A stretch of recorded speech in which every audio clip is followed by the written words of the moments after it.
December 1st, 2025, one more month to go in the year of 2025, and then we'll be headed into 2026. But there's a lot going on in the world, even in the final month of 2025, and we'll be talking about that here on World Edition. We'll be getting folks' reactions as the day goes on, and all along those lines, and hopefully some of the regulars will be joining us very shortly as well.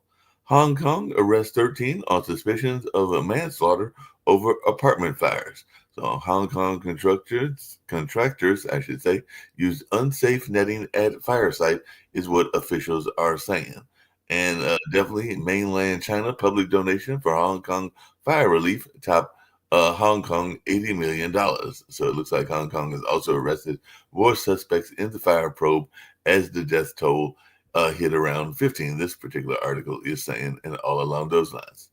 The Pope is visiting Christian sites in Lebanon as he is encouraging Christians and all along those lines. So he's calling for a two-state solution in the Mideast conflict, and he visits a wounded Lebanon in his first trip to the Middle East. So definitely we'll see what goes on there. As a matter of fact, the Washington Post, I should say, says that as Pope Leo visits Lebanon, Christians are fleeing the Middle East.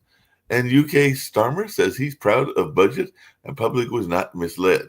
Starmer insists there was no misleading from Reeves in the build-up to her budget, and UK leader Keir Starmer backs his Treasury chief over claims she misled the public about the economy. So that's what's going on in there. And Netanyahu is seeking pardon, borrows from a familiar playbook, so he appears in court after pardon request backed by Trump. So he's requesting a pardon to end his ongoing corruption trial in Israel. So we'll see how that goes as well. Sri Lanka declares the largest disaster as cyclone kills 355 people. So they're declared a state of emergency after floods leave hundreds dead and many missing. Sri Lanka is braced for more damage after those torrential floods killed hundreds across Asia. So Cyclone Ditwa brings the worst flooding in decades to Sri Lanka.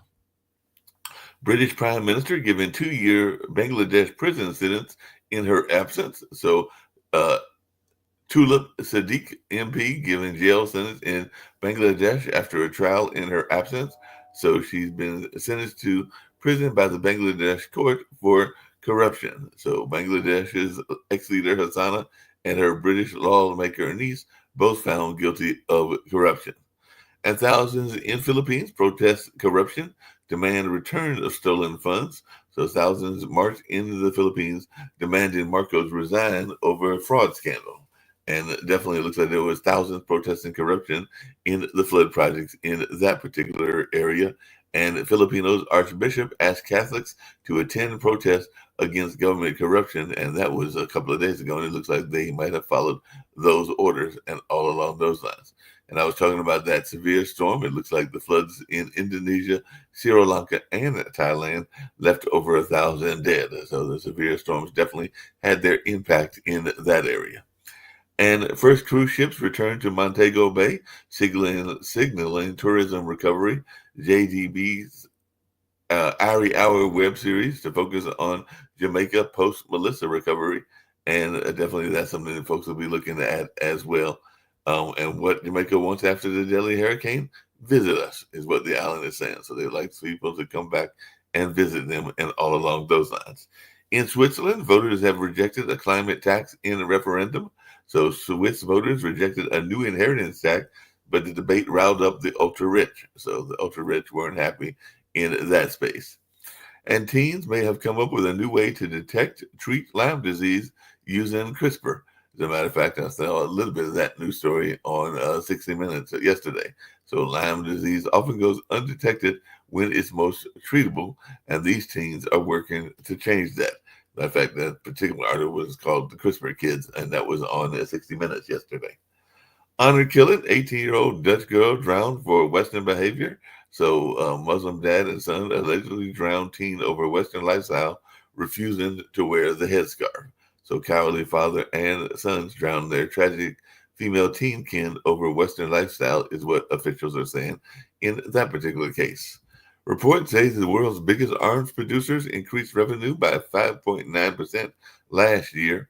So it looks like we might be heading toward record levels of arms and all along those lines. And the war in Ukraine is boosting the arms manufacturers' profits.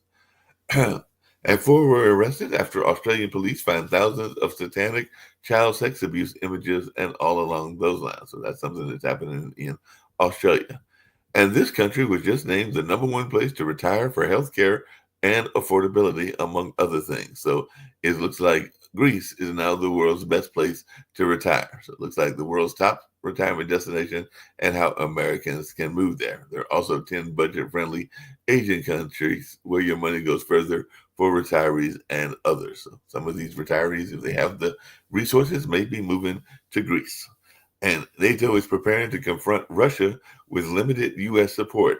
Europe thinks of the unthinkable, retaliating against Russia, and Russia says NATO remarks on preemptive strikes are irresponsible and escalatory.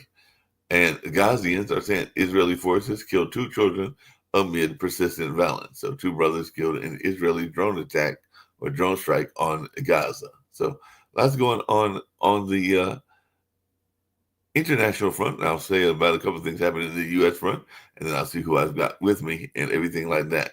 By the way, feuds, boycotts, and the birth of Your Party. So it looks like the Inside the Wild launch of Jeremy Corbyn's Your Party and everything like that. So this is a new party that might be going on in the European area and all in that space. And missing influencer Stephanie Piper was found dead in the forest, buried by her ex, according to what reports are saying. And this was reported 2 days ago after she was found dead in suitcase and forest after ex-boyfriend allegedly confessed. So this was an Austrian influencer and all along those lines, and a beauty influencer who was at a very young age of 31.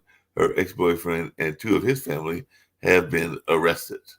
And Ben Kaver promotes officers whose soldiers shot dead surrendered Palestinians. So that's something else going on in the Middle East. Let's see what's going on in the U.S., and then we'll see who's with me here and what they've got going on in their world. Trump backs Hedges as defense secretary, denies ordering a second strike on the boats over there in Venezuela. So Trump backs Hedges as Congress plans boat strike review, and lawmakers voice support for congressional review of Trump's military strike on boats. And former Trump personal lawyer Alina Habba is unlawfully serving as the U.S. Attorney for New Jersey, is what an appeal court says. So appeals court disqualifies Alina Habba, Trump's former personal attorney. So we'll see what goes on in that. And Trump hits with setback as court rules that Alina Habba unlawfully served as the top federal prosecutor in New Jersey. And the death of an Afghan commander, financial stress, surfaced in National Guard shooting. So suspect in National Guard attack struggled with dark isolation as community raised concerns. So definitely it looks like even fellow unit members are saying the alleged DC shooter felt abandoned by the CIA. And Ukraine peace talks shift to Moscow. The big unknown is whether Putin will play ball. So Trump administration news, U.S. seeks a peace deal in Ukraine as tensions are deepening with Venezuela. We'll see if this peace deal takes place or not. And apparently in the Capitol, the health deal hinges on Trump. Time is not our friend. Healthcare scramble begins and mixed signals from Trump.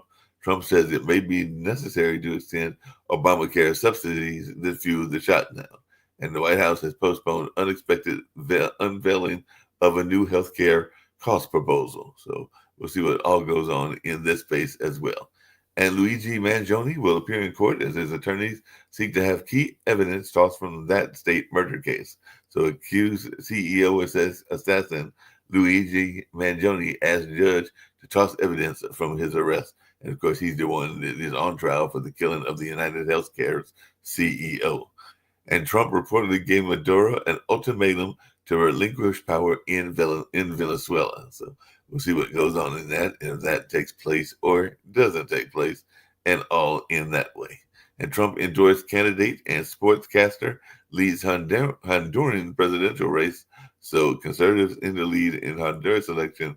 Early results show And preliminary results show conservatives ahead in a race under the shadow of Trump's intervention. So it looks like Trump is definitely looking at various places and all along those lines in terms of influence.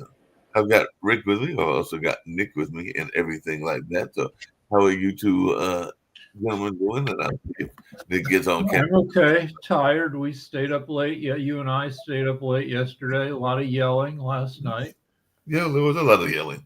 So you might want to recap that show because y'all yelled back and forth, and definitely Lance was being very conservative. You were being very liberal, and then we had the anarchist young lady that was sharing her views as well. And it sounds Well, like she may be an anarchist, but she was also kind of a voice of gentleness and unity. yes, she was a unifier, right? And we might need more of those unifiers in the real world as well, as we try to get more into these political conversations and all along those lines. So we may need some more unity. I know that's what Dr. Sharif talks about all the time is needing some unity and getting some unity going and all along those lines. So definitely.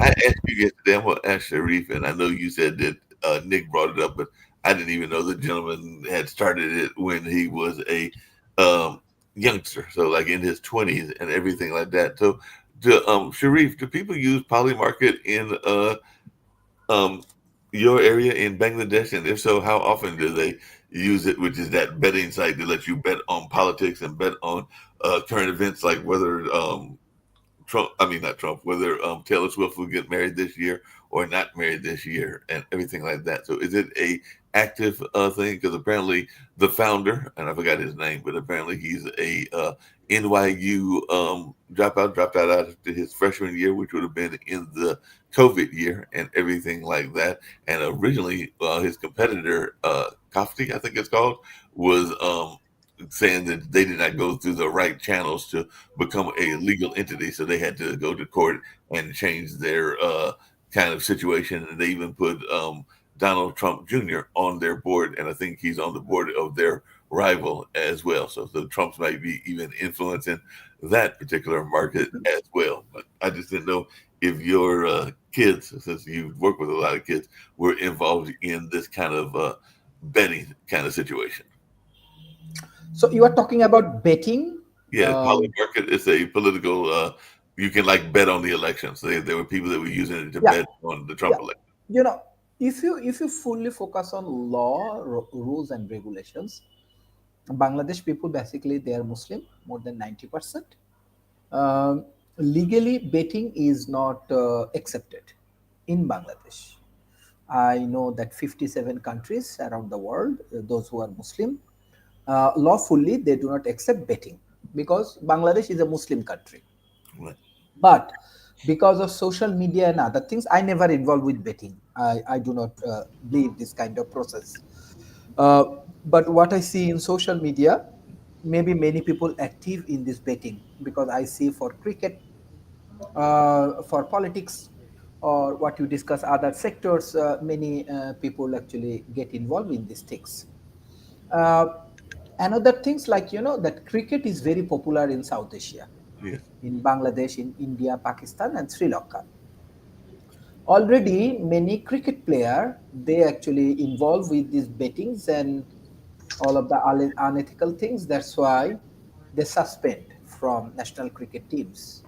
I can remember some very famous name like Azharuddin, Selim Malik, even Bangladesh for 1 year, Shakib Al Hassan, they actually suspended for betting and all of the things. This procedural has a lot of wrong things. It create many negative impact in the regular sports and politics and everything. But it's money. I cannot can control over money. So yeah, that is the status from Bangladesh. I appreciate that and everything. It's Sasha. I was watching yesterday. I was telling them on 60 Minutes, they reported on the founder of Polymarket. So I was wondering, do you ever use Polymarket either for your chess or investments or anything like that? Because apparently the founder, who is a young gentleman, was saying that his prediction model was showing that Trump was going to win and that Trump would win by pretty much what he won by and everything like that. But I was just wondering your take on this polymarket betting and whether you ever use it. I think Nick uses it on occasion, and I know pretty sure Shaquille used it in the past. But I was just wondering your take on this poly market. Sometimes I look at it more for curiosity rather than make any bets or predictions seriously or so on. But for curiosity reasons, yeah, it's quite interesting sometimes. It shows me some figures that you can apply, but to your betting or your buying stocks or something like this. But based on many other factors, you can reinforce it. So you can see now that their model also sort of geared into it. But to me, it never plays a decisive role in what I'm doing. Because I think one of the things that they were saying was one of the poly market bets was whether the war would end this particular, meaning the war in Ukraine, this particular year, which means it would end this month and everything like that. So I just wanted your take on what's going on right now, because apparently Trump is still negotiating with Putin and trying to get the war to end. And I think he's also bringing Zelensky into stuff as well. So is the war going to end this particular month, which is December, the last month in 2025, or is it going to keep going until 26 and maybe well into 27? Before I answer that question, I would like you to better understand what it's all negotiations are about. Right. There is nothing about Ukraine or the peace deal. It's nothing about that at all. It's more about Trump and his family and friends being involved with Putin and his friends to do multi-billion or trillion dollars deals to develop the rare earth metals and Arctic oil and gas resources and all other cacamania. And they need Ukraine and its peace deal as a legitimate cover so they could do privately, not through U.S. Congress or U.S. Organs, but privately to do all these giant deals and publicly to U.S. Congress, etc., Senate, and whoever else. They will be showing, okay, look at, there is a peace. We've done the peace. Now, what Russia is doing, extremely clever thing. What they're saying is to Trump and his people, look, stop looking at us as aggressor. We are not. We are trying to help Ukraine. And as a result of this commercial projects, Ukraine will be totally rebuilt. It will be the fastest growing economy in the world. And Russia will not only help doing that, but it will guarantee that there will never be another war in Ukraine. This circus, that's what's going on. It's not peace negotiations. You should call it something else, but it's not a peace negotiation. Yeah, he can definitely can agree with you on that and everything. I see Jacoby has joined us. Jacoby, are you going to go out and about today? Because I got a text alert that I think this was yesterday on Facebook that ICE and CBP are going to be back in our lovely area of the Triangle, I think today and for the next several days. So they already were here like right before Thanksgiving, and it looks like they're going to be making a return trip to our lovely area and everything like that. So I thought they had done enough damage when they came the last time, but that's just my personal opinion. But I was wondering, are you going to be out and about, and did you get a similar alert? Because I know that certain groups have been letting folks know when they heard that people were going to be coming back. Yeah, I saw the alerts. I saw all the stuff. The one. I mean, yeah, it's ridiculous. Again, this is authoritarian. This is intimidation. That's all it is. And yeah, I'm glad Sasha got in to talk about the sale of Ukraine from Trump to Putin. That's what that's basically going to be. Oh, but yeah, this administration is trash. Extremely trash. Yeah. I don't know if did you talk about the polls yet? Did Rick point that out, that he's down to what, 36%, I think, on the polls now? In Gallup, yeah, in the Gallup poll, he's down to 36, which is a low for his second term. His first term, he got down to 34 after January 6th. So, we'll see. Because I saw today somebody was talking about how by January 6th, he was already not a president. He was still sitting there officially, but he already lost election, and it was just a few days after which he would be dismissed. Now, the Trump's presidency is the lowest point in almost 250 years American history. Yeah, he's the worst president we've ever. Now, by far. Normally, every 18 months or so, an American university will send a survey out to hundreds of presidential historians across the country.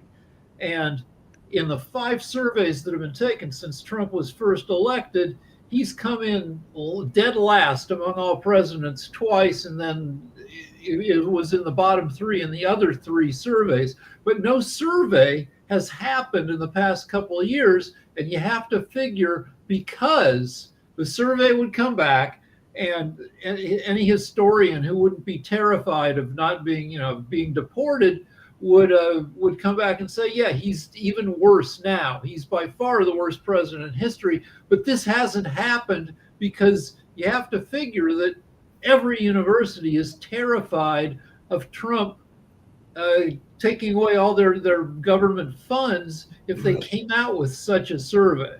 Yeah, that makes sense. Everything. Hey, Rick, there was a theory, I think it was after one of Trump's visits with a foreign leader that had suspended their elections, that Trump may be considering doing this for the midterms and everything like this. So is this a danger that is real? And this is for anybody, but I'm asking you, Rick, to start off the deal with. It's one. I mean, I'd say it's in the back of his mind, but that assumes that Trump has a mind. I'm not sure. Everything's always in the front of his mind. He always says whatever ridiculous crap is right there on. But I'm sure that he and his people are looking at conditions and seeing if they can gin up enough turmoil in enough cities to declare martial law and a national emergency that requires the elections to be suspended. When Lance and I were yelling at each other last night, Lance was talking about how they're cleaning up voting, which is because there's so much voter fraud. Well, there isn't much voter fraud. Even the Heritage Foundation has numbers. They have the whole history of voter fraud for the past 40 years, and they found that about 1 vote in 1,000,000 has documented fraud, not enough to change the outcome of any election in the past 40 years. But so cleaning up voter fraud is bullshit for the Republicans, making it harder to vote, especially for Democrats. Well, speaking of things that are difficult and all along those lines, is anything going to come out of this congressional investigation into the boat strike? Because apparently some lawmakers are suggesting that follow-up boat strike could have been a war crime and everything like that. So is there any possibility that there's going to be any investigation into these boat strikes that have been going on now? Well, let's give background. So what happens is they've been using what they call a double tap method, which itself, using that term, which comes from the mafia, is such a scummy, like the term alone is scummy and the tactics are scummy. Once you've disabled the enemy and they are defenseless, you're not allowed to summarily execute them. You can't kill. So what happens is they blow up a boat. It's got like 11 people on it, and 2 people aren't killed. They're just sitting in the water holding on to wreckage, and they drop another missile on them. That is a war crime. So, but will anybody be prosecuted for it? No, because Trump controls the DOJ. The best we can hope for is that some Republicans are sufficiently disgusted that they, like Marjorie Taylor Greene, they withdraw support from the Trump administration.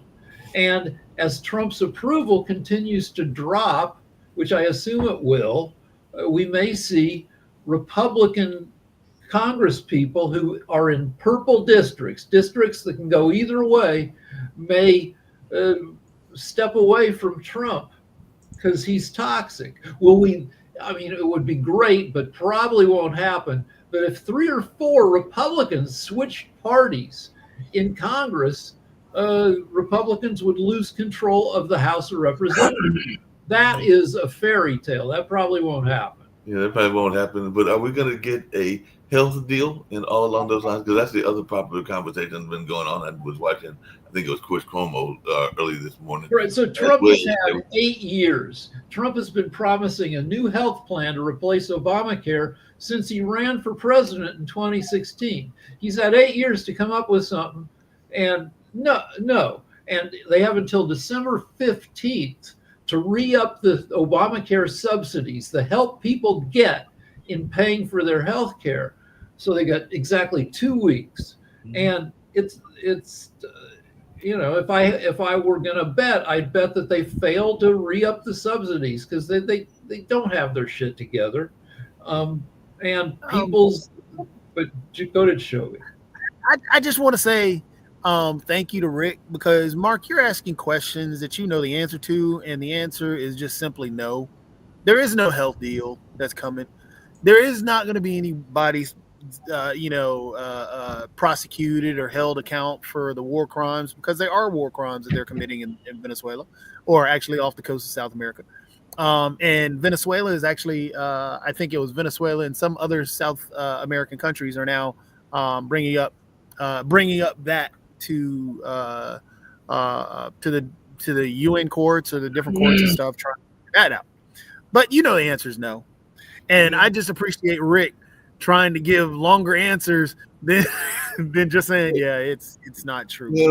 Trying to give some chance for people to expound and everything like that. But just really quickly, speaking of expounding, Sasha has brought up a person several times on this show that I think he admires. I know that I admire her, and I was watching her on, I believe it was Saturday. I don't think it was yesterday. It's like some YouTube clips of her, and she totally destroyed some of the Republican arguments, and that was a Representative Jasmine Crockett out of Texas and everything like that. So I just wondered, what is her future as a political star? Do any of us see her possibly being able to rise to the level of a presidential or a vice presidential candidate? Because the way she was destroying people was utterly amazing and everything. Because I watched several of her testimonies in Congress, but also some clips of interviews, and she was doing a great job of. If I remember, she's running for Senate. If I remember, she's running for Senate now. She'll become a senator. And honestly, what Michelle Obama said is that the U.S. is not ready for a woman president. So the highest she'll get right now, because they placed the glass ceiling that's just sitting there on top of the vice president. So she will, at the most she could become right now, is a vice president. Which is sad, because honestly, the way she is, Jasmine Crockett, the way she attacks and goes on offense is the way the Democrats should go on offense. And that's why the youth movement is there. She is part of that youth movement. She is hands down one of the faces of that youth movement. And as Dr. Sharif has pointed out multiple times, the youth are here to stay. The youth are on the move. And if you're going to sit there and try and block the youth and we're not going to listen to, no, you should start listening to a lot of these individuals that are younger, that are actually pushing and wanting to do things, wanting to make things work. And you should listen to Michelle Obama, because Michelle Obama hates politics. Doesn't have, she's got no reason, like she says what she thinks often, and when she says, a woman can't win the presidency, that's based on, the experience of the whole country, not afraid to say it. I think sometimes she'll say what she thinks, and then her husband's probably like, can you clean that up a little bit? Just, but. Yeah, that makes sense and everything. But Texas is, it's been Democratic in the decades past, right? It's still pretty red, but at some point it'll be purple enough. Nobody likes Ted Cruz. Ted Cruz is the oily dickhead, but I don't know if he can be beaten in 2028 or 26. I don't know when he's running. Interestingly enough, someone pointed out that the amount of Democrats who voted in Texas, there are more Democrats who voted Democrat in Texas than there are in many other states. Yeah. So the amount of representation that they have is just watered down and diluted due to the fact of gerrymandering. Also, I mean that there are more registered Democrats in Texas than there are registered Republicans. But yeah, they get discouraged from voting. And that's also, interestingly enough, that's also the same thing in North Carolina. There are more people who vote Democrat in North Carolina in the past few elections, but you don't get the representation in the North Carolina House or the Senate due to the fact of gerrymandering. Same thing. Why Virginia Foxx is still there? She should be gone, but due to her being in a safe space and gerrymandering, a gerrymandered district, Virginia Foxx is not going anywhere.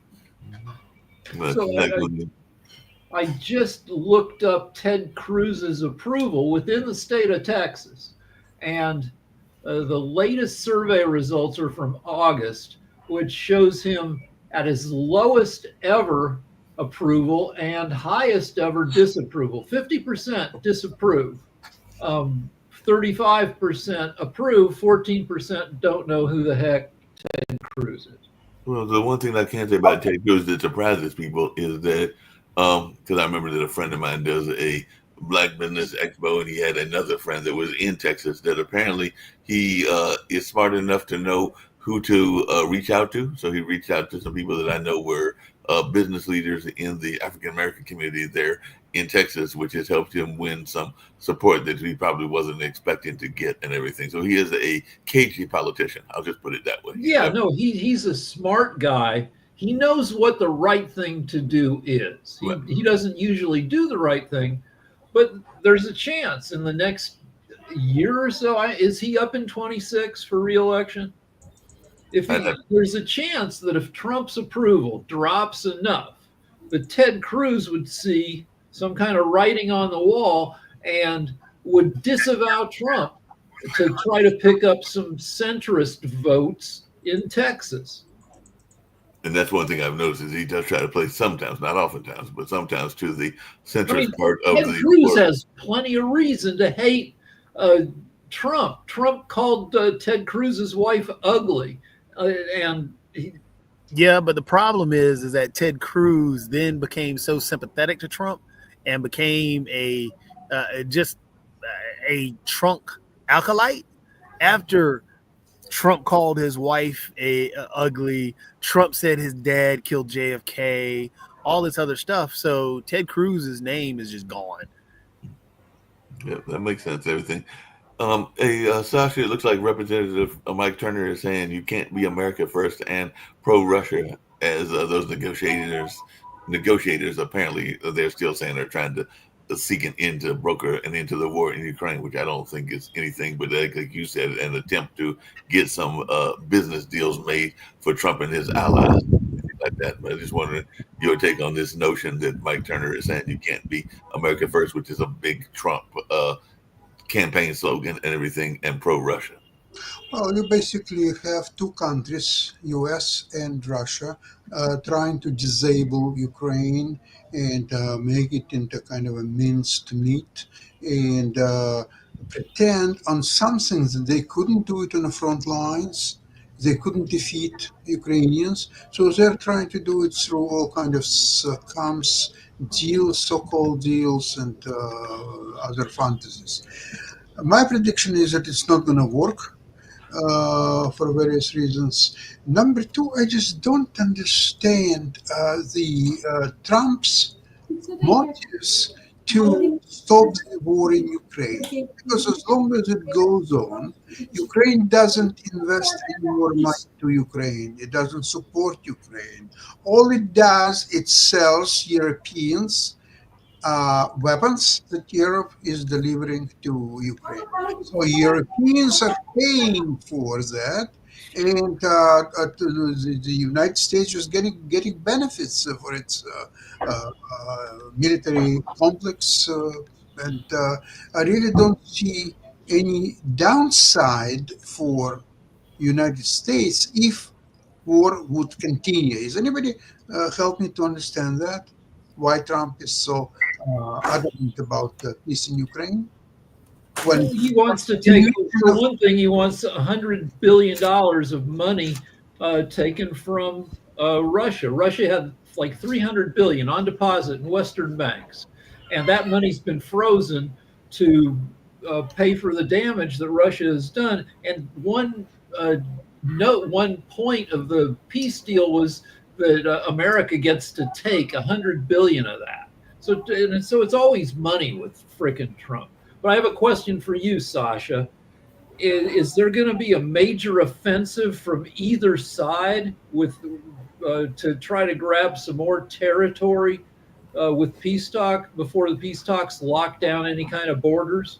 Well, Russia does not stop any initiatives to get more territories. The problem is that Ukrainian army is not allowed to do it. Actually, on Saturday, they had a complete revamp of their strategy with the Russians. You see, so far, Russians are losing in a proportion 5-1 the men in Ukraine. But now Zelensky says that even one lost Ukrainian against five, it's still negative proportion for us. We want to lose zero and inflict as heavy damages to Russians as possible. The way to do it is to completely stop any fighting on the front lines between men, Ukrainians, and Russians. What to do? They will put the barbed wire. They'll do some other uh, the like anti-tanks, mines, and so on. So there will be no direct contact between Russians and Ukrainians. And all what Ukrainians have to do when Russians attack is to hold them for 5-10 minutes, because at that time Ukrainian drones are coming there and they would kill everyone that is there. There will be no place to hide. All of them will be killed one by one. That's a doctrine which will exclude Russian attacks altogether. So we found out yesterday that Ukrainian factories are making 10,000 drones a day, 4 million a year. So yeah, they should be able to totally bombard the Russians with Okay. freaking drones. And they bombard Russian refineries deep inside Russia, like 1,000 kilometers away from Ukraine, 1,500 kilometers. They are inflicting enormous damage to Russia. Now it's no longer, oh, Russia don't feel the war. They live their normal life. That's no longer the case. Even in Moscow, they have, when Ukrainian drones are attacking outskirts of Moscow, there is a signal that they all have to hide in the subway system and elsewhere. So Russians now feel the war. Trust me. Now, what is okay? I understand Trump's timing is his Nobel Prize picture of that, and some other considerations, trying to grab the $100 million of the funds in Europe. I don't know how Europe and Ukraine will allow that to happen. I think that alone will stop any peace negotiations over there, because nobody will allow Americans to grab $100 million or $1 billion that don't belong to them, billions. But what I don't understand is why Ukrainians even allow these negotiations when U.S. is threatening and stops from time to time supplying the intelligence to Ukrainians, or actually the last bombardments happened only because Ukraine didn't have intelligence from United States. It's just a question of that they could stop even not sending the weapons to Ukraine because it's not doing it anywhere for a long time. They are selling weapons to Europeans, so they might stop selling weapons to Ukrainians. That could happen. So U.S. is showing themselves on a world stage as the most regressive, most fascist-leaning the government, and it will not be respected for long by international community at all. Yeah, that makes Sasha, sense. on that note, could it be, because you had asked the question, why is Ukraine or why are the Ukrainians doing this?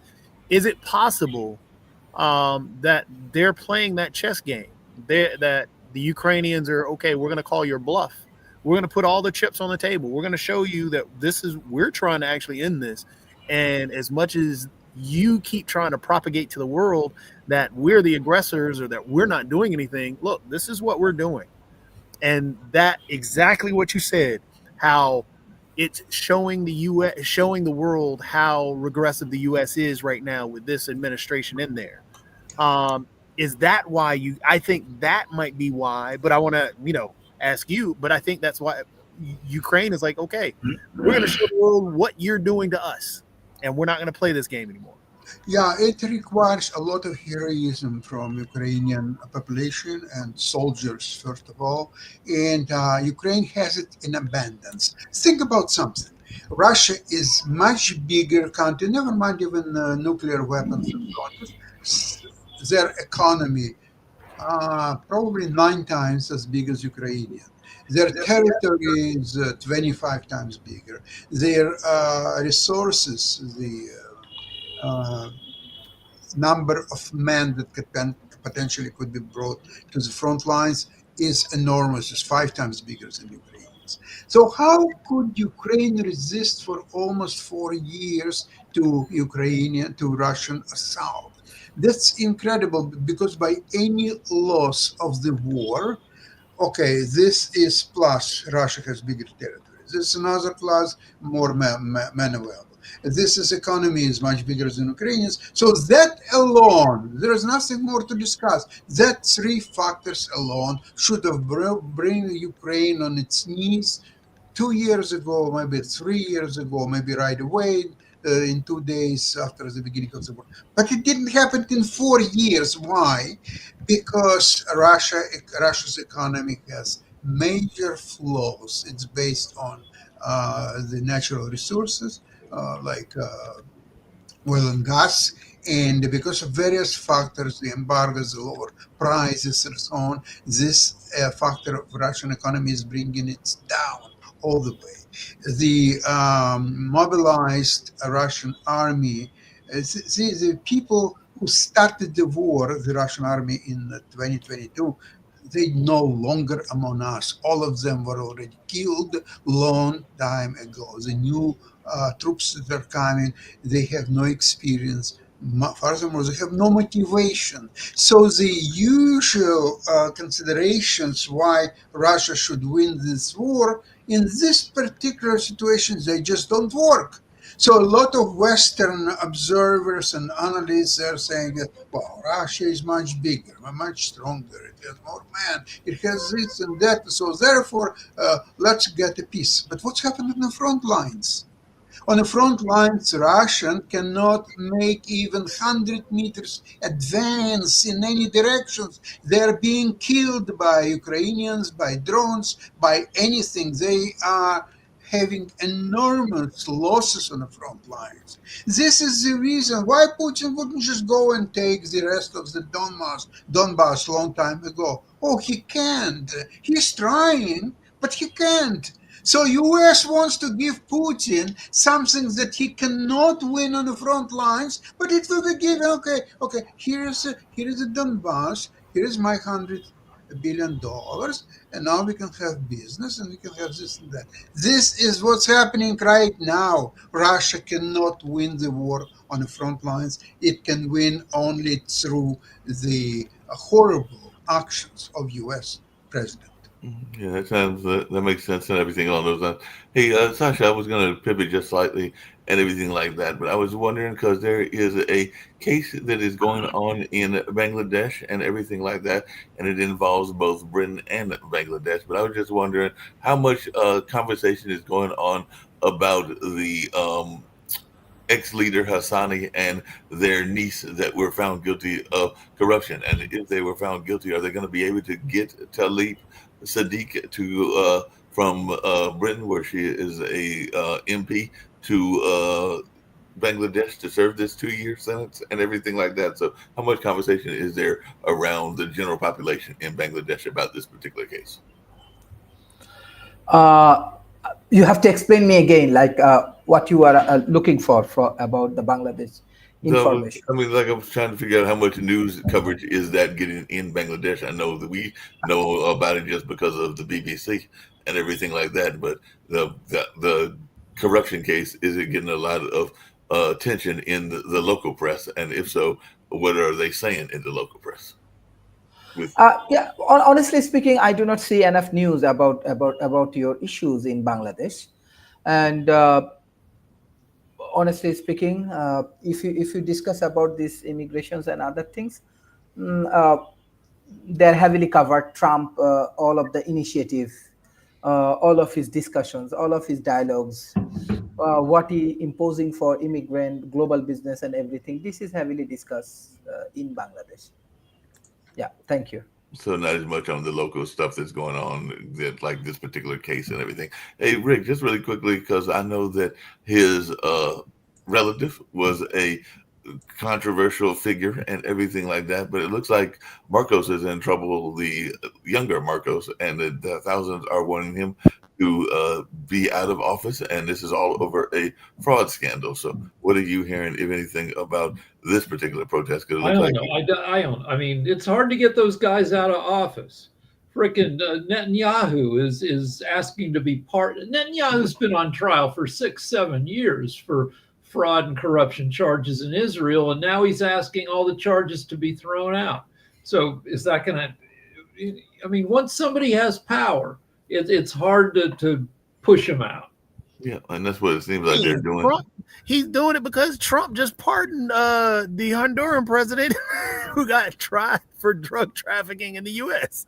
So, you know, he's trying to beg since, you know, Trump's trying to protect all of his buddies. And I mean, it's kind of a political rule that no matter how bad the leader is, like at least 20% of the country will support the leader because they're the leader. They don't pay much attention, and they just reflexively say, well, yeah, there must be a reason they're in charge. And if I remember correctly, correct me if I'm wrong, Toby and Rick, but I think even the current Marcos was a supporter of Trump, and there's also this notion that he's going to return stolen funds, because apparently that's what the folks in the Philippines want. And I mean, if that was the case, we might have some funds that we want returned from Trump and everything along those lines. But am I not correct in thinking that? Because I know the old Marcos was a friend of America and everything, but I think that this one is supposed to be like a Trump backer and everything like that. Sure. I mean, yeah, the old Marcos's wife was at least as interesting as Marcos, because they found out she'd been spending, you know, tens of millions of bucks on stuff. She had a collection of, I don't know, like 1,000 pairs of shoes. She was gossip fodder 30, 40 years ago. Well, yeah, totally. Folks would have it doesn't matter. Unless Trump is getting money out of it, he's not going to do nothing. He's not going to do anything unless the Trump or the Trump family gets money. That's just the way it is. He didn't care about anything else. And apparently people are playing to that. That's the other thing that I mentioned earlier in this story, even when I was talking about Polymarket and everything. I think that was before you got here, Jacoby. But the competitor of Polymarket and everything, both of them have Donald Trump Jr. on their board and everything like that. And part of that was their way of, I guess, having some influence into the White House, because they now got Donald Jr. sitting on their board and everything like that. On the board for being president eventually. And 30% of the country will vote for him. And, you know, he's automatically a contender, even though he's shown no track record of knowledge or achievement in his life.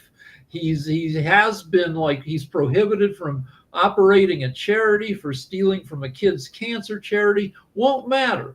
He's got 30% of the vote. If he can get another, say, 15% of the vote, he could possibly become president in 2032. It could be like the Bushes, where you got the son following in the father's footsteps and everything like that. The only thing I don't think the Sons have the it factor that whatever has gravitated people towards Trump. So I think that they'll see the name, but because they've been ridiculed so badly in the media, and basically the way that things are going for their father, and that it factor is disappearing, because I think one of the things that cracked it was the Epstein files, which still haven't been released, even though it's not in the news anymore. Still haven't been released, but I think that cracked a lot of people, and MAGA is a little bit wary now. So I don't think the Sons have a chance. They may not have a chance. I know both Rick and others, including Nick and definitely Dr. Sharif, have talked about the youth movement. I want to give youth a little bit of a claim that they did in terms of scientific invention, and hear what y'all think about this, because I found about this through 60 Minutes last night and everything like that. But apparently teens may have come up with a new way to detect and treat Lyme disease, which, so oftentimes comes from ticks, and they were using CRISPR and everything like that. So it looks like they may have actually won an award and everything like that, because they did a whole piece on the CRISPR kids. So I just wanted y'all's thoughts around these young kids. I think most of them were of Asian descent, if I remember correctly. That's great that they're doing that, but I'm writing a science fiction novel set in the near future, and the great thing about CRISPR is that you can rewrite genes, but you can rewrite a pig's genes and have the pig grow a kidney that you can put in a person, and that kidney, they just set a record. A guy had a pig kidney in him for 9 months because the kidney was CRISPR engineered to not be rejected. And in the next few years, people are going to have pig kidneys that'll keep them going for 2-3 years. But the trouble with CRISPR is that a lunatic in his garage can cook up all sorts of crap. In my book, I've got lunatics like coming up with all sorts of like say a lunatic says that, like Elon Musk says, we don't have enough babies. So say some lunatic decides to cook up a virus that makes people horny, so we have more babies. And then they release the virus. They aerosol it in a sports arena or some crap where there's 100,000 people, and that's so you've got these man-made viruses out there. They probably won't accomplish what the lunatics want them to, but they will make a ton of people sick. So yeah, CRISPR is going to bring us mostly good stuff and possibly some dangerous stuff. Well, that's true and everything. The other thing that I was going to get to, and then we'll get ready to wrap it up and everything. We got Economic Monday coming up in about 5 minutes, but a lot of people are leaving. We know that Nick, who just left the building here in terms of this show, is moved to Spain, but they're now saying that Greece is the number one place to move to retire to because of healthcare and affordability. Now, we know not everybody can afford to move to Spain or Greece or any of those places, but I was just wondering, Rick and Sasha, are y'all comfortable where you are in California and Canada respectively, or are you looking, and even to Toby, or are you looking to move to a place like Greece? Because I know that even some of we talk about this frickin' every week, my wife and I. And one reason we can't move is because our house is full of crap. Mostly my stuff. My wife throws stuff away. I keep stuff. And my wife's like, well, never, because before we rent out the house, you got to Marie Kondo the heck out of it. So, if you're going to let other people live in there. But yeah, we look at other countries, we look at the rules, like what countries let you stay, how long do you stay, what do you have to give them to be able to stay. I'd love to move to some like freaking Italy, Greece, buy in Italy, there are these little towns where you can buy a falling down house for 10 euros. You go there, you spend 200,000 euros. You get ripped off by the local contractors putting the house back together. I'd love to have that adventure. What about you, Jacoby? And I saw your hand, Sasha, as well. Everything. So I'll start with you, Sasha. A lot of people from Canada are going for vacations and sometimes long stays to Florida. It's now a little bit more complicated than before, because before you would buy a property there, or you would rent a property for 3-4 months or whatever you want to rent it. You just fly there or drive if you prefer, and coming back, and that's all there is to it. Okay, now it's slightly different. First of all, you have to get the document from your doctor that you don't have certain diseases like diabetes, like some others, and you didn't have it for the last 6 months. Okay. Then you have to provide a copy of your medical insurance for at least $1 million worth, you and your spouse, if you have somebody with you. So each one has to have a medical coverage for up to $1 million. If that's not enough, of course, you have to get fingerprints on the border. Then you have to have, once you came to your residence in Florida, you have to register there, either as residents or like renter or whatever your capacity is, and report once every 2 weeks. Okay, if that's all not being enough, then you have to have a medical insurance in Canada problem, because it's became now 4 times, 5 times as more expensive as even a year, 2 years ago, based on all these factors that I just mentioned. So that now bites you too, just normal medical insurance that you normally would have. But now when they heard the US required $1 million coverage, so the rates are skyrocketing. Very few people actually can afford. And apparently now without that medical insurance, you cannot even enter the US, apparently. So what can you do? Your best way is to go somewhere to Latin America, like Nicaragua or somewhere else, and pretend that you are seeking political asylum in the United States, and maybe you will be granted one. Yeah. What about you, Jacoby? Because I know some people were thinking about going way back, even during the pandemic, to places like Bali and all along those lines. So have you considered going outside of the area and everything along those lines, or are you content, like I am, with the Durham politics and the Durham lifestyle? I thought it was interesting what Sasha was just talking about, because I just had my in-laws down here because they are Canadian.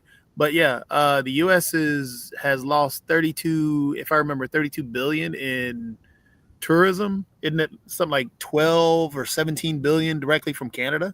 So tourism is down. All this other stuff is down. It's just, we're in a bad position. Am I leaving?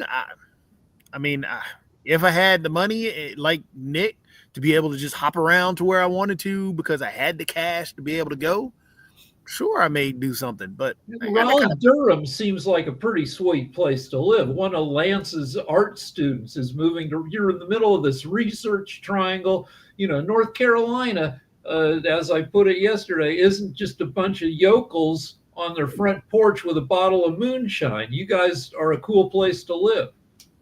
I mean, truthfully, every place, there's great places everywhere. I mean, from California to, the Raleigh-Durham area is great. Cary is one of the richest areas in the country because of the technology that's there. RTP still has some, it's a baby Silicon Valley. You still have places in Texas. But the politics of it the politics of particular states and areas, and even actually as a nation right now, put a hamper on a lot of things. But I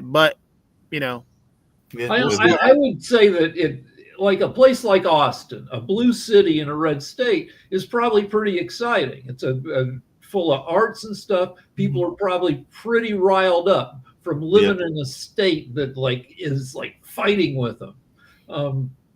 But like Raleigh, Durham, I bet you guys must have a ton of greenery. I bet you it's really green and nice where you guys are. There's lots of greenery, and there's a lot of what you were just talking about, activists that are, because Durham is definitely very blue in what is now becoming more of a red state and everything like that. So there's definitely a lot of activists here and everything It's like that. becoming more of a red state due to gerrymandering, Right, not exactly. due to the fact of because more people are becoming conservative. No, this is one of the most gerrymandered states because the Republican Party took over, had a supermajority in the House and the Senate. So therefore, they redrew the lines. They took a lot of power away from the actual governor. And matter of fact, when it shifted to the governor and the lieutenant governor, both being of the Democrat Party, they even the Republican Party, before they lost the supermajority, took more power away from both of those institutions because they're trying to hold it within their party so they can gerrymander, which they then just went ahead and the Board of Elections, they headed that, and it's the politics of different places is just the politics is quite interesting. Get out of here and get to economics. It was interesting. Just really quickly, I had a conversation on Sunday, I think it was, or Saturday, with a friend of mine that's of Indian descent, and they were talking about how much the Indian population has grown in places like Apex and Cary, where they were seeing that a lot of their people were moving into those areas. So there's a lot of demographic shifts as well, because they were just talking about how much. Cary, RTP, Morrisville, Apex, that's all where a lot of the technology companies have gone. Right. And a lot of the technology companies have individuals from Indian descent and also Asian descent and so on and so forth. So those individuals that move into town end up moving into those areas, which are located closer to those places. So, for example, Morrisville right now has, and I think their population, they have 40% of their population is of Indian descent right now. Yeah, and I think Apex is that high as well, because that's what a singer friend of mine was telling me that has an Indian pop band. But on that note, Wait, one more thing. If you're a weirdo who's bad with girls, it's great to move to a town that has a lot of smart women, because they might be able to see past the weirdness long enough for you to have a shot. Good point. On that note, we're going to get on out of here. We'll get to Economics Monday and all along those lines. So definitely a lot of folks like the folks that are super smart. There's even a whole term for folks that are attracted to super smart people. But on that note, we're getting ready to get out of here, and we'll get to Economics Monday. And hopefully you've got that link. Just hopefully, but I know I'll get ready to get out of here and get to there, at least hear what David's got to say. Oh, I don't have that link. I'll see if I can get it to you. All right.